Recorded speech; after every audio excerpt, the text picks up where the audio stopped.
नमस्कार, मैं pin news में आपका स्वागत है। मैं हूं अमृत उपाध्याय। आइए जल्दी से देखें पिछले हफ्ते हमने किस सवाल को अभ्यास प्रश्न के तौर पर छोड़ा था और उसका सही जवाब क्या है। आगे बढ़ें उससे पहले मैं बता दूं, अमृत उपाध्याय 007 इंस्टा की आईडी है मेरी और अमृत उपाध्याय 007 टेलीग्राम की आईडी है, जिस पर आपको पीडीएफ मिलता है। आप चाहें तो यहां से पीडीएफ ले सकते हैं सारे प्रोग्राम्स की, वो मैं पिन न्यूज हो, नक्शे पर भारत हो, पॉलिटी की का प्रोग्राम हो या फिर न्यूज एट 9 हो। ठीक है। प्रारंभिक और मुख्य परीक्षा के लिए बैच 3 अब अनाउंस हो गया है। बैच 3 की शुरुआत हो रही है 3 अप्रैल से शाम 6 बजे। इकोनॉमिक्स से बैच शुरू होगा। अतुल जैन पढ़ाएंगे इसमें। 18,999 रुपए में इस बैच को आप हासिल कर सकते हैं और उसके लिए आपको लेकिन एक कोड लगाना पड़ेगा। अमृत लाइव कोड लगाइए या फिर किसी भी फैकल्टी का कोड लगाइए और उससे आपको कम कीमत पर ये हासिल होगा। 3 अप्रैल से शाम 6 बजे। कोर्स के बारे में जानकारी के लिए डिस्क्रिप्शन बॉक्स में लिंक दिया हुआ है, वहां जाकर आप एक बार क्लिक कीजिएगा, ठीक से पढ़िए इत्मीनान से और फिर एडमिशन लीजिएगा। आइए शुरू करें। मैंने पिछले बार जिस खबर पर छोड़ा था कि ऐसी खबरें हैं कि पाकिस्तान सरकार ग्वादर में एक 300 मेगावाट के कोयला आधारित ऊर्जा संयंत्र के लिए फाइनेंसिंग करेगी, साथ ही इसका निर्माण कार्य भी जल्दी शुरू होगा। लेकिन इसे लेकर स्थानीय स्तर पर बहुत विरोध हो रहा है। ग्वादर चीन पाकिस्तान इकोनॉमिक कॉरिडोर का हिस्सा है, जिसका निर्माण चीनी कंपनी करेगी। ठीक है, तो आइए पाकिस्तान के बारे में देखना है हमें। पाकिस्तान की सीमा की अगर बात करें तो पाकिस्तान की सीमा अफगानिस्तान से लगती है, इंडिया से लगती है और ईरान से लगती है। इस वाले पोर्शन पर ईरान से लगती है। कहने का मतलब कि पाकिस्तान ईरान, अफगानिस्तान और भारत से ही लगती है, चीन से नहीं लगती। यह ध्यान रखना है, चीन से इसकी सीमा नहीं लगती। अगर हम यहां देखेंगे तो हिंदकुश पर्वत का विस्तार है, यानी उत्तरी छोर पर देखेंगे तो यहां हिंदकुश पर्वत का विस्तार है, हिंदकुश। दक्षिण में थोड़ा आएंगे तो सुलेमान और कीर्थर का आपने नाम सुना होगा, तो सुलेमान रेंज दिखेगा आपको यहां।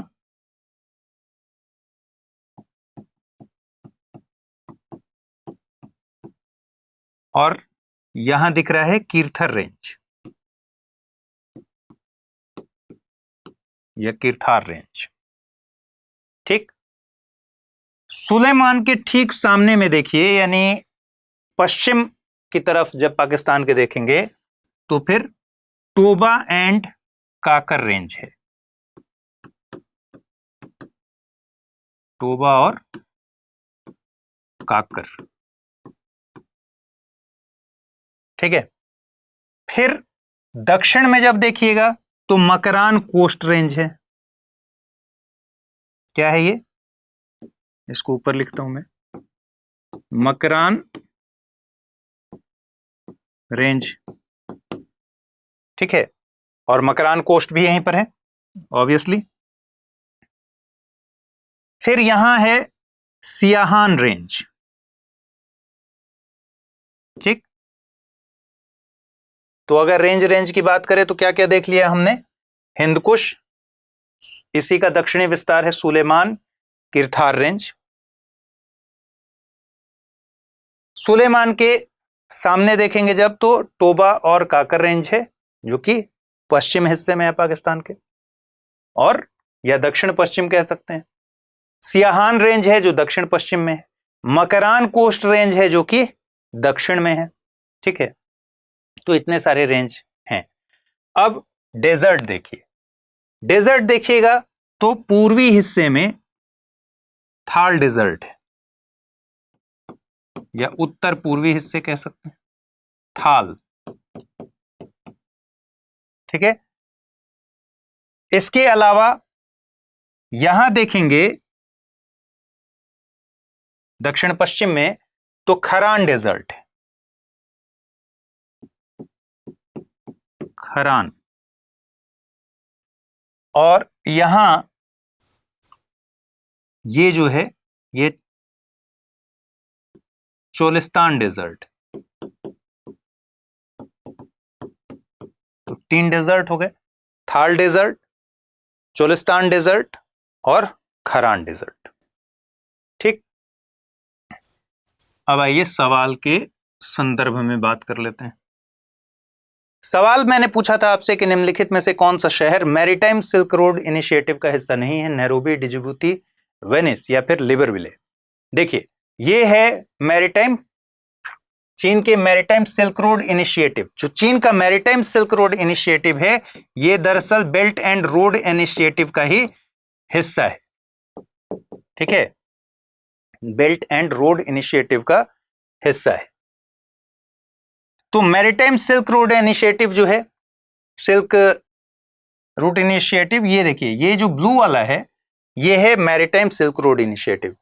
यहां चीन का जो पूर्वी हिस्सा है, ठीक है, जो तटीय हिस्सा है और तटीय शहर हैं, फुजाऊ, क्वांझाऊ, गुआंगझाऊ, हैकू, ठीक है, हनोई, तो ये जो पूर्वी तटीय शहर हैं चीन के, ये जो ब्लू लाइन है, यही मैरीटाइम सिल्क रोड इनिशिएटिव है। इसको जोड़ा गया है कैसे? ये मलक्का स्ट्रेट हो गया, मलक्का स्ट्रेट से, इसमें आपको कोलकाता भी दिख रहा है, लेकिन कोलकाता चीन की योजना में शामिल था कि भारत को भी इसमें शामिल रखेंगे, लेकिन भारत इसमें शामिल नहीं हुआ है, तो इसको कट कर दीजिए। ठीक, तो पूर्वी चीन के जो तटीय शहर हैं, वहां से मलक्का स्ट्रेट होते हुए अफ्रीका का भी पूर्वी हिस्सा, ठीक है, पूर्वी अफ्रीका, यानी दक्षिण पूर्व एशिया, दक्षिण एशिया होते हुए पूर्वी अफ्रीका, पूर्वी अफ्रीका से इधर लाल सागर, ठीक है, लाल सागर से होते हुए एथेंस, भूमध्य सागर, ये भूमध्य सागर है ना,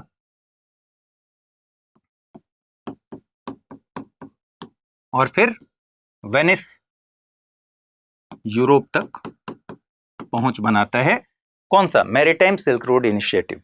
तो ये जो ब्लू वाली लाइन है, ये पूरा मैरीटाइम सिल्क रोड इनिशिएटिव, जो कि बेल्ट एंड रोड इनिशिएटिव का पार्ट है।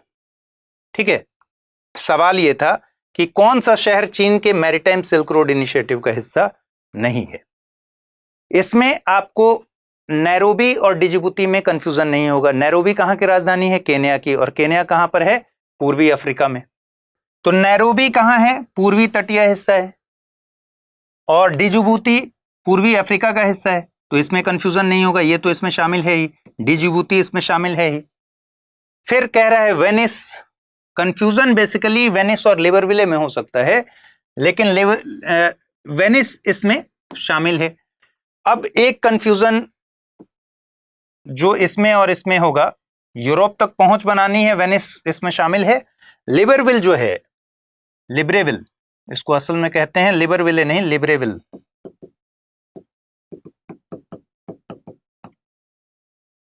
ठीक है, वो गैबन की राजधानी है, जो कि पश्चिमी अफ्रीका का पार्ट है, इसलिए ये रोड इनिशिएटिव का पार्ट नहीं है, silk road maritime silk road initiative का पार्ट नहीं है, क्योंकि पूर्वी अफ्रीका के हिस्से इसमें शामिल है।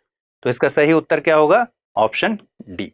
अब देखिए, ऑस्ट्रेलिया के दक्षिण पूर्वी हिस्से में एक अजीबोगरीब घटना हुई है। यहाँ की लोअर डार्लिंग बाका नदी में लाखों की संख्या में मृत मछलियां नदी की सतह पर पाई गई, और मतलब वाकई आश्चर्यजनक है। ये देखिए, ये सब मछलियां हैं जो व्हाइट व्हाइट आपको दिख रही हैं। तो लाखों की तादाद में ये मछलियां पाई गई हैं डार्लिंग बाका नदी में।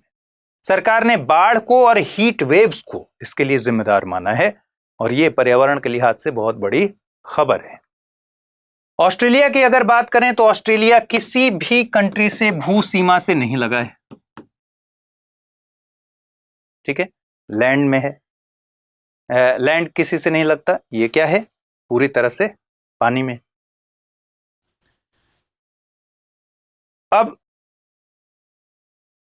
यहां देखेंगे, जो पश्चिमी हिस्सा है इसका, इसमें ग्रेट सैंडी डेजर्ट है, ग्रेट सैंडी डेजर्ट। फिर यहीं पर गिब्सन डेजर्ट, गिब्सन डेजर्ट। यहीं थोड़ा और दक्षिण होंगे तो great Victoria desert,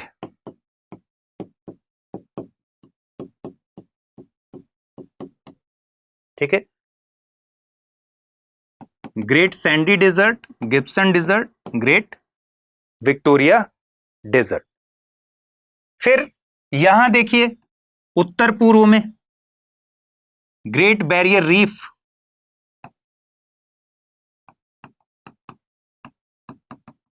great Barrier Reef है,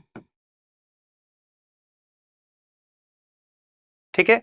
और यहां से जब देखेंगे इस तरीके से एक रेंज है जिसको कहते हैं ग्रेट डिवाइडिंग रेंज।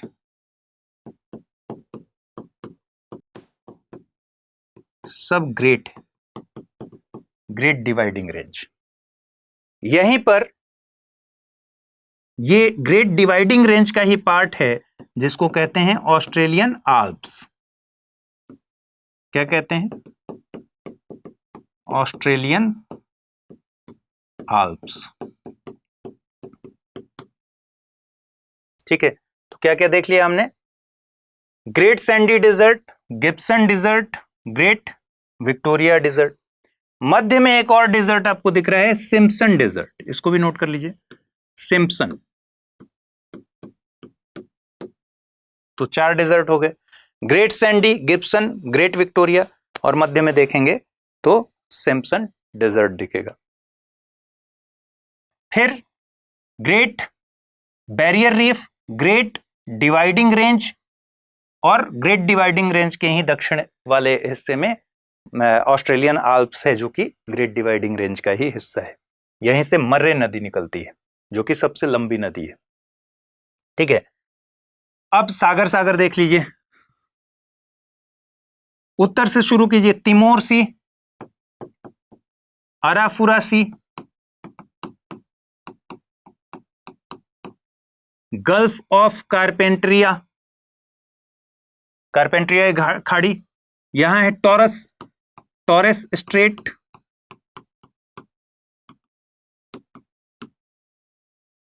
तो उत्तर में क्या क्या देख लिए? Timor Sea, Arafura Sea, Gulf of Carpentaria और टॉरेस स्ट्रेट। फिर पूर्वी हिस्से में देखेंगे तो कोरल सी,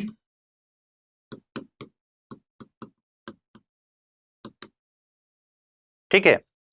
पश्चिम में हिंद महासागर और दक्षिण में भी हिंद महासागर। दक्षिण में भी ग्रेट ऑस्ट्रेलियन बाइट है जो कि हिंद महासागर का ही हिस्सा है, ग्रेट ऑस्ट्रेलियन बाइट। इसी में मर्रे नदी जाकर गिरती है, ठीक है। लेक अलेक्जेंड्रिया है, इसी का पार्ट है, इसी में जाकर गिरती है। ग्रेट ऑस्ट्रेलियन बाइट किसका पार्ट है? हिंद महासागर का, ठीक। अब यहां देखिएगा तो तस्मान सी है, तस्मान सी पैसिफिक का पार्ट, और यहां तस्मानिया है जो कि ऑस्ट्रेलिया का ही एक स्टेट है। 8 स्टेट हैं टोटल ऑस्ट्रेलिया में, तो एक स्टेट इसका तस्मानिया है। तस्मानिया और मेनलैंड जो है ऑस्ट्रेलिया का, इसके बीच में महत्वपूर्ण स्ट्रेट है जिसको बोलते हैं बास स्ट्रेट, ठीक है। तो टॉरेस स्ट्रेट से सीधे दक्षिण में देखिएगा तो तस्मानिया और ऑस्ट्रेलिया के मेनलैंड के बीच में बास स्ट्रेट नजर आएगा। नदियों की अगर बात करेंगे तो मर्रे और डार्लिंग, एक तो डार्लिंग की खबर आप पढ़ चुके, महत्वपूर्ण नदियां हैं, लेकिन डार्लिंग जाकर मर्रे में मिल जाती है, यानी मर्रे की सहायक नदी है। तो जो डार्लिंग नदी है ये निकलती है ग्रेट डिवाइडिंग रेंज से, ठीक है, और मर्रे नदी निकलती है ऑस्ट्रेलियन आल्प्स से। ये है मर्रे, ठीक है। और ये मर्रे नदी जाकर मिलती है लेक अलेक्जेंड्रिया में, अलेक्जेंड्रिया, अलेक्जेंडर से कर लीजिए इसको। लेक अलेक्जेंड्रिया जो है ये ग्रेट ऑस्ट्रेलियन बाइट का ही पार्ट है, और मर्रे नदी वहीं जाकर गिरती है, जबकि डार्लिंग नदी जो है वो ग्रेट डिवाइडिंग रेंज से आती है और मर्रे में मिल जाती है। और ये जो खबर आप देख रहे हैं ये डार्लिंग नदी के बारे में ही है। अब 8 अलग अलग स्टेट्स हैं। 8 स्टेट कौन कौन से हैं?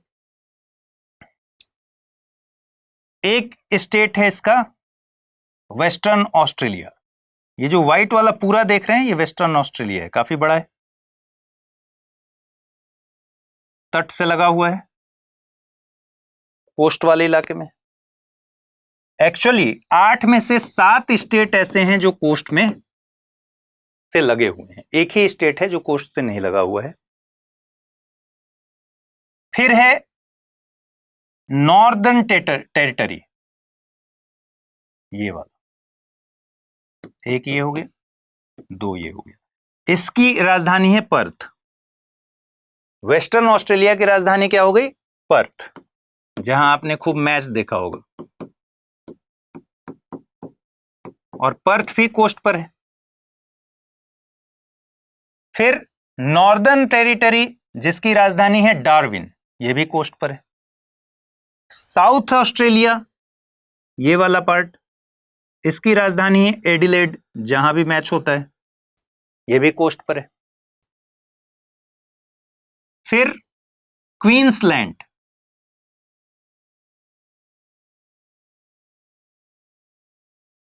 ठीक है, क्वींसलैंड की राजधानी है ब्रिस्बेन, और ब्रिस्बेन भी कहां है? कोस्ट पर है। फिर है न्यू साउथ वेल्स,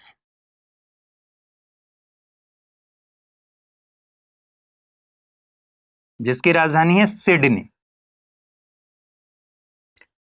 और विक्टोरिया, जिसकी राजधानी है मेलबर्न, ठीक है। एक और स्टेट है तस्मानिया, ठीक है, इसकी राजधानी है होबर्ट।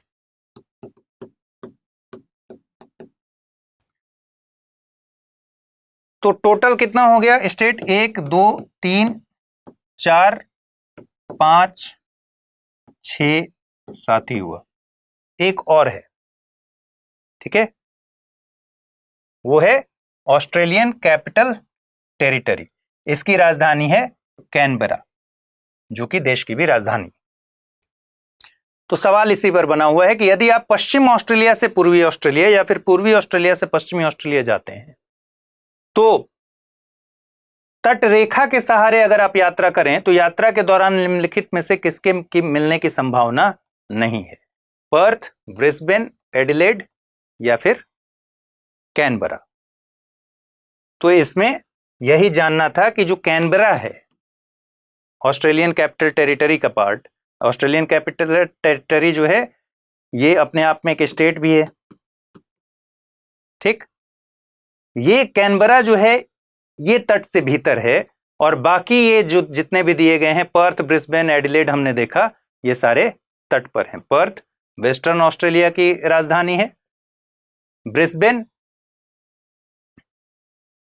यहां है क्वींसलैंड की राजधानी, और क्या था? एडिलेड, एडिलेड यहां है साउथ ऑस्ट्रेलिया की राजधानी। ये सब तट पर हैं, जबकि कैनबरा जो है ये तट पर नहीं है। तो इस प्रश्न का सही जवाब होगा कैनबरा। अगला सवाल है पुरातात्विक खोज। पुरातात्विक विभाग की एक टीम ने संयुक्त अरब अमीरात में एक एंशिएंट पर्लिंग सिटी की खोज की है। यह नगर फारस की खाड़ी में यूएई के एक द्वीप के पास मिला है। देखिए यूएई को अगर हम ऐसे नक्शे पर देखेंगे तो यूएई यहां है, ठीक है। सीमा की बात करें तो सिर्फ 2 देशों के साथ इसकी सीमा लगती है, एक तरफ है सऊदी अरब और दूसरी तरफ है ओमान। कंफ्यूज नहीं होना है, कतर से इसकी सीमा नहीं लगती है, बीच में सीमा नहीं है, ठीक है। तो 2 ही सीमाएं हैं, एक तो सऊदी अरब सीमा हो गई, एक ओमान की सीमा है। सऊदी अरब और ओमान की सीमा के अलावा जो बातें आपको जाननी है, अगर दक्षिणी हिस्से में देखेंगे तो रब अल खाली डेजर्ट है,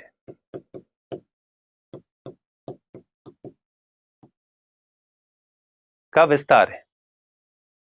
इस तरफ माउंटेन्स अगर देखेंगे तो अल हाजर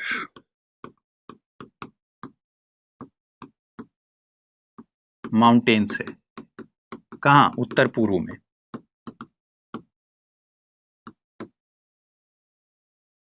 ठीक है, ये जो प्रायद्वीप है ये अल हाजर माउंटेन्स हो गया। ये जो प्रायद्वीप की तरह दिख रहा है इसको बोलते हैं मुसंदाम, मुसंदाम प्रायद्वीप।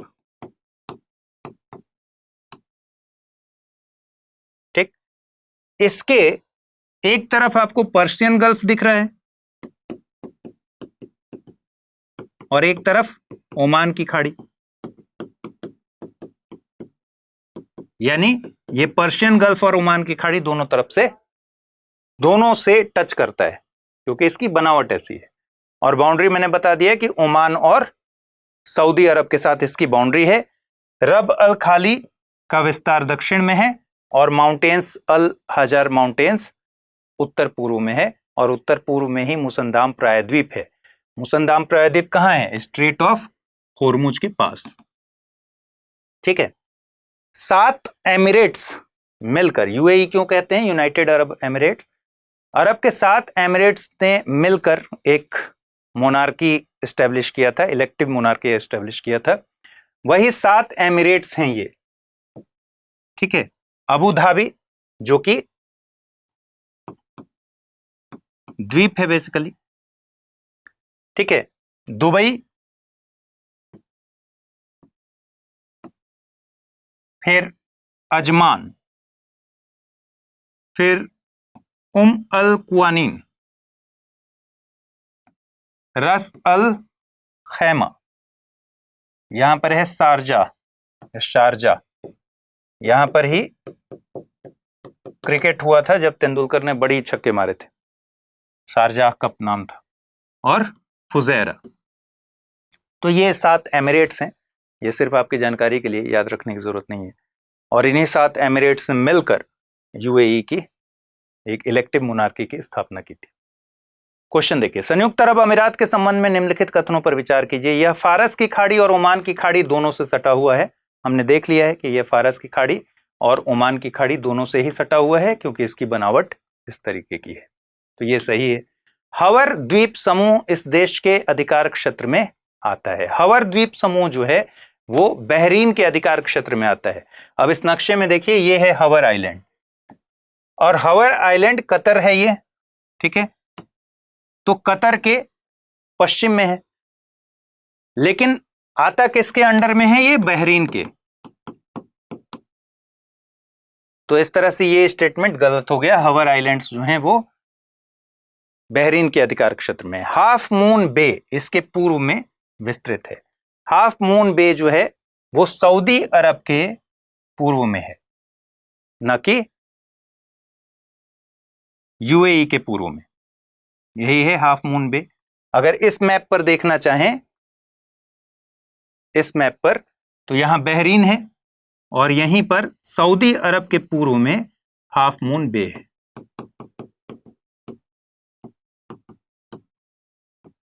हाफ मून खाड़ी। और यूएई के पूर्व में होता तो फिर गल्फ ऑफ ओमान में होता, लेकिन ये कहां है? पर्शियन गल्फ में है, फारस की खाड़ी में है, तो ये भी गलत है।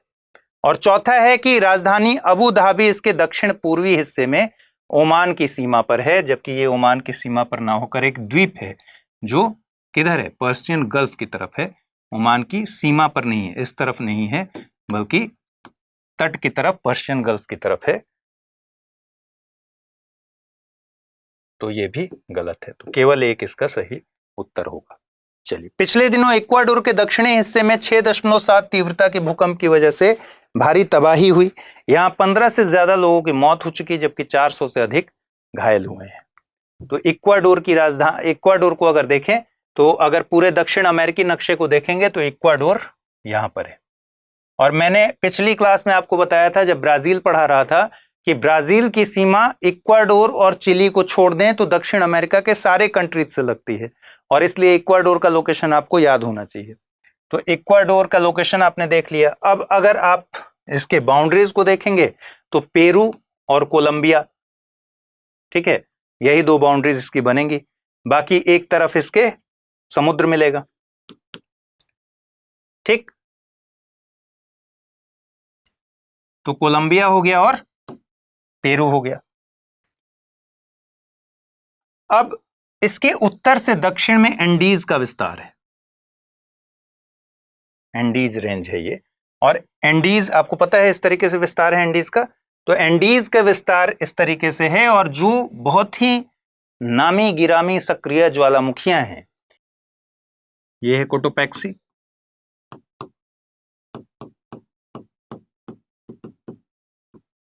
और ये है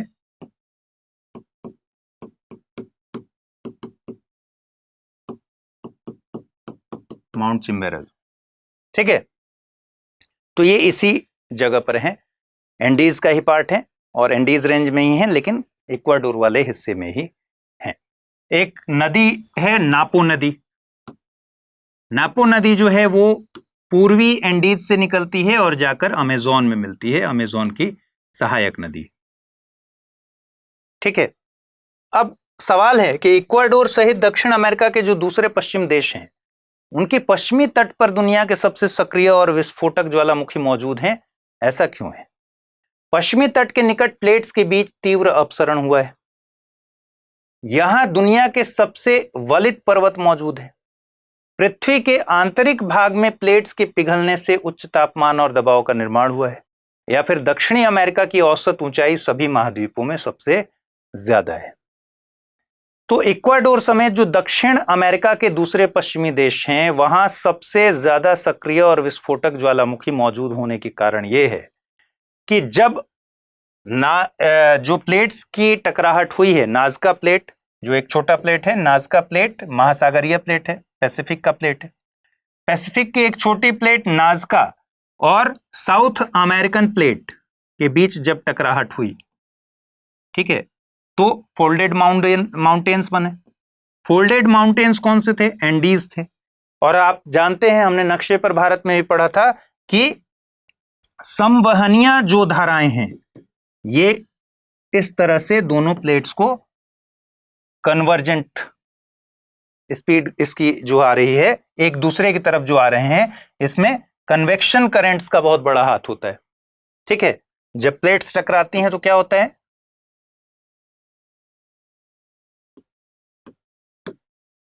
कन्वेक्शन करंट लगातार इस प्लेट को इधर मूव कर रहा है और इस प्लेट को इधर मूव कर रहा है, ठीक है। तो दोनों एक दूसरे की तरफ लगातार अभिसरित होती हैं।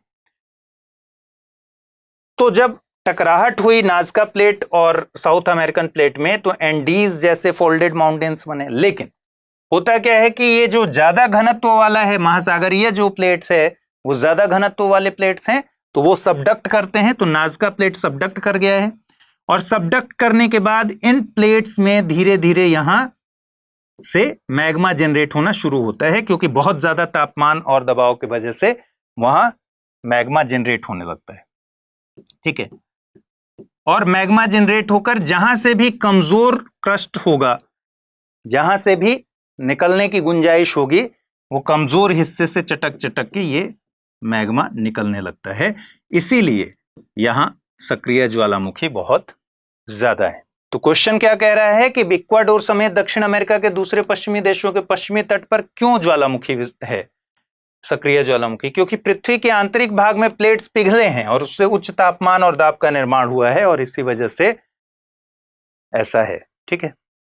झारखंड वन विभाग को बड़ी राहत मिली है। दरअसल राज्य के पलामू टाइगर रिजर्व में हाल ही में एक बाघ देखा गया है। इस रिजर्व में 3 साल बाद कोई बाघ देखा गया है। 2019 में जब आखिरी बार टाइगर सेंसस की रिपोर्ट आई थी, तब यहां एक भी बाघ नहीं था, और इसलिए ये इंपॉर्टेंट खबर है कि पलामू टाइगर रिजर्व में बाघ आया फाइनली। पलामू टाइगर रिजर्व को अगर देखें तो ये झारखंड के पश्चिमी हिस्से में है, ठीक है, पश्चिमी झारखंड में है पलामू टाइगर रिजर्व, और नॉर्थ कोयल नदी के तट पर है। ये नॉर्थ कोयल नदी है, इसके दाएं तट पर है, ठीक है। निम्नलिखित युग्मों पर विचार कीजिए। Tiger reserve, Palamu, Damodar, Sariska, Chambal, Navegaon, Nagzira, Godavari, Orang, Barak. कितने युग्म सही सुमेलित नहीं है? केवल 1, केवल 2, केवल 3 या फिर सभी?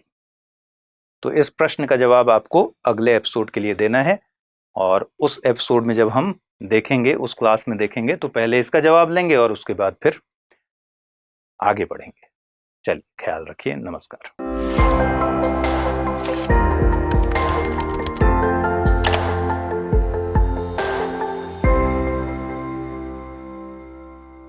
हिंदी में यूपीएससी की तैयारी से संबंधित प्रोग्राम्स को देखने के लिए सब्सक्राइब करें स्टडी IQ IAS हिंदी।